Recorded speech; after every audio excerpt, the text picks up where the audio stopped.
नमस्कार दोस्तों, स्वागत है आपका पॉलिटिकल व्यूज़ में। मध्य प्रदेश में विधानसभा चुनावों की घोषणा हो चुकी है।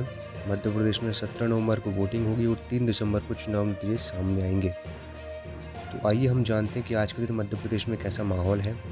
क्या एमपी में बीजेपी की सत्ता बरकरार रहेगी या फिर 20 सालों के बाद कांग्रेस को एमपी में बहुमत हासिल होने वाला है।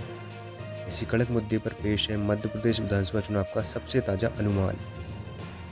मध्य प्रदेश के इस ओपिनियन पोल की शुरुआत करते हैं वोट शेयर से।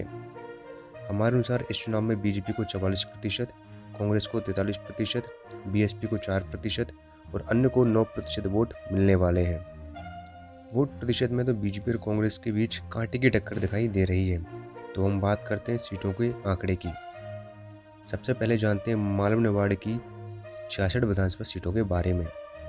जो भी पार्टी मालवा निवाड़ में बढ़त हासिल करती है, एमपी में उसी पार्टी की सरकार बनती है। 2018 के चुनाव में इस क्षेत्र में कांग्रेस पार्टी ने बाजी मारी थी। हमारा अनुमान कहता है कि मालवा निवाड़ में बीजेपी को 36 से 38 सीटों पर जीत मिल सकती है। कांग्रेस के खाते में 27 से 29 सीटें जा सकती हैं और अन्य पार्टियों को 0 से 1 सीट मिलने की संभावना है। वहीं अगर हम महाकौशल क्षेत्र की बात करें तो ये क्षेत्र कमलनाथ का गढ़ माना जाता है। इस क्षेत्र में कुल 38 विधानसभा सीटें आती हैं। 2018 में यहाँ कांग्रेस ने बीजेपी पर बढ़त हासिल की थी और इस बार बीजेपी यहाँ अपनी पुरानी भूल में सुधार करके सीटों की संख्या में बढ़ोतरी करना चाहती है। हमारा आकलन कहता है कि महाकौशल में बीजेपी को 13 से 15 सीटें, कांग्रेस को 23 से 25 सीटें और अन्य को 0 से 1 सीट मिलने की संभावना है।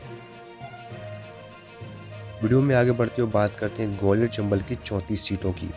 वर्तमान में एमपी का यही वो रीजन है जहाँ बीजेपी की स्थिति सबसे ज़्यादा कमज़ोर है, जबकि ये क्षेत्र सिंधिया का मजबूत किला भी माना जाता है।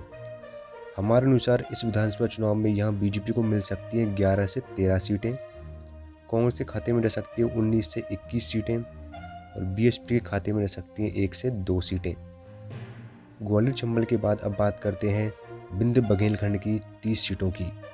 यहाँ 2018 में बीजेपी ने काफ़ी अच्छा प्रदर्शन किया था। हमारा अनुमान ये कहता है कि इस बार के चुनाव में बीजेपी की सीटों की संख्या 14 से 16 के बीच रह सकती है और कांग्रेस भी 14 से 16 सीटें जीतने में कामयाब हो सकती है। वहीं अगर बात करें बुंदेलखंड रीजन की 26 सीटों की, तो ये क्षेत्र हमेशा से ही बीजेपी के पक्ष में वोट करता रहा है।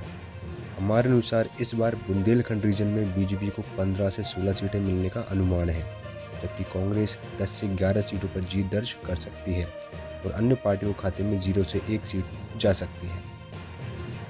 अब अंत में बात करते हैं भोपाल रीजन की, जिसमें भोपाल और उसके आसपास जिलों की कुल 36 विधानसभा सीटें आती हैं। सीएम शिवराज की बुधनी विधानसभा सीट भी इस रीजन के अंतर्गत आती है। हमारे अनुमान के अनुसार बीजेपी को यहाँ इस बार 25 से 26 सीटें, कांग्रेस को 10 से 11 सीटें एवं अन्य को 0 से 1 सीट मिलने का अनुमान है। तो अब हम मध्य प्रदेश की 230 विधानसभा सीटों का फाइनल आंकड़ा आपके सामने रखते हैं। हमारे अनुमान के अनुसार बीजेपी को मिल सकती है 114 से 124 विधानसभा सीटें, जबकि कांग्रेस के खाते में 103 से 113 विधानसभा सीटें जा सकती हैं और अन्य पार्टियों को 1 से 6 विधानसभा सीटें मिलने का अनुमान है। धन्यवाद।